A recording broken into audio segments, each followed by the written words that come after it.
transtorno de personalidade é definido como um padrão de experiência interna e comportamentos que se desviam acentuadamente da cultura em que aquele indivíduo está inserido. É inflexível, costuma ser estável ao longo do tempo, causa prejuízos e sofrimento a si e muitas vezes às pessoas que estão ao seu redor. Tem início na adolescência ou no início da idade adulta. E falando especificamente do tipo borderline, existem algumas características que nos chamam a atenção. Por exemplo, um humor instável em que no mesmo dia a pessoa pode em algum momento estar mais inclinada a discussões, no momento seguinte mais deprimida e na sequência falar que não tem sentimento algum. Elas costumam ter relacionamentos tumultuados em que quando elas são frustradas, elas agem com raiva excessiva dirigida a essas pessoas, em que elas tendem a oscilar entre idealização e desvalorização completa de uma pessoa. Então, num dia alguém é a melhor pessoa do mundo, logo na sequência é a pior. Elas também são imprevisíveis e impulsivas, em que isso pode ser demonstrado através de uso de substâncias, compulsão por compras, compulsão alimentar. Muitas vezes elas têm até sinais no próprio corpo dessa impulsividade e pode ter direção perigosa e promiscuidade. Muitas também têm comportamentos autodestrutivos em que visam alívio de dor psíquica, exprimir a raiva ou obter ajuda de pessoas próximas. Elas podem ter pensamentos de morte recorrentes e perturbação da identidade.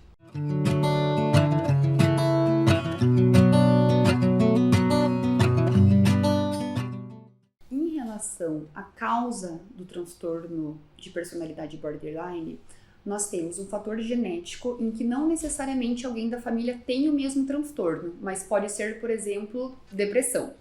Também há alteração de neurotransmissores, que são principalmente serotonina e dopamina.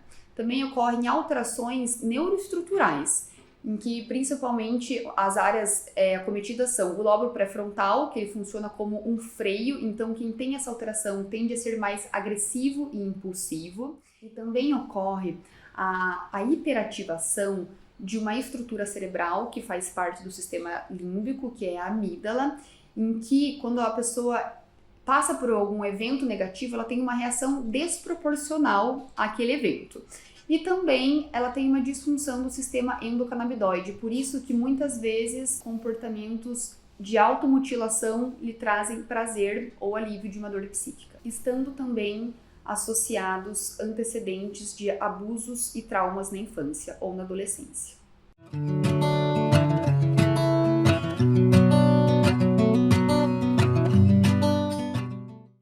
A partir do momento que os pais observam alguns sintomas sugestivos deste transtorno de personalidade, o ideal é que busque acompanhamento médico. Assim que seja diagnosticado, o primeiro passo nesse cuidado é cuidar também de si mesmo.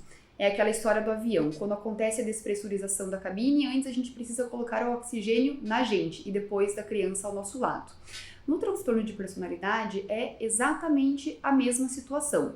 Um pai que está cansado emocionalmente e fisicamente não consegue cuidar de uma criança saudável. Imagina de uma pessoa que tem transtorno de personalidade borderline.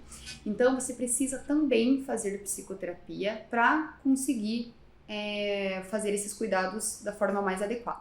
Em segundo lugar, seja o responsável pelo tratamento do seu filho. Vá em todas as consultas médicas, leve todos os relatórios que você já recebeu, todas as medicações que ele já realizou uso, conte como tem sido a rotina dele, como são as crises, se você nota algum evento desencadeante, para que o médico sempre tenha o máximo de informações e consiga ajudá-lo de melhor forma.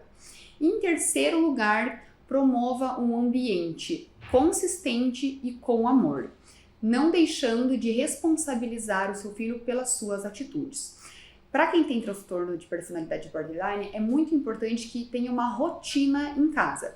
Então, precisa ter horário para se acordar, para tomar café da manhã, para ir para a escola e para estudar. Eles se sentem mais seguros com essa rotina e quando ocorre a quebra dela, eles podem ficar mais ansiosos e mais agressivos.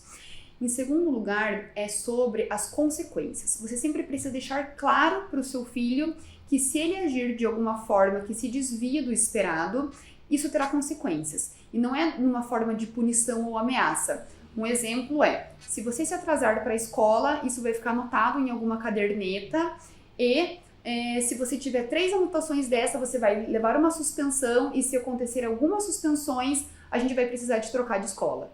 Então, ele precisa ter ciência de que toda ação tem uma reação.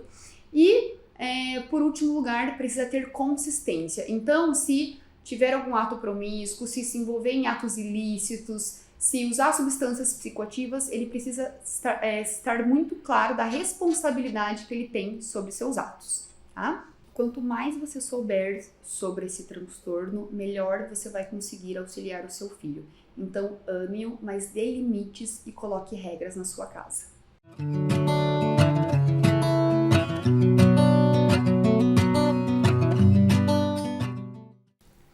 A base do tratamento do transtorno de personalidade borderline é a psicoterapia, em que existem algumas técnicas que são mais efetivas, como a terapia dialética comportamental, a terapia baseada na mentalização, a terapia do esquema e mindfulness. As medicações psiquiátricas acabam sendo eficazes para tratar sintomas. Então, se é uma pessoa que se sente mais deprimida, um antidepressivo pode auxiliar. Se ela é mais agressiva ou impulsiva, algum estabilizador de humor pode ser útil. Então, a gente sempre tenta tratar os sintomas associados, mas a doença como um todo é tratada principalmente pela psicoterapia.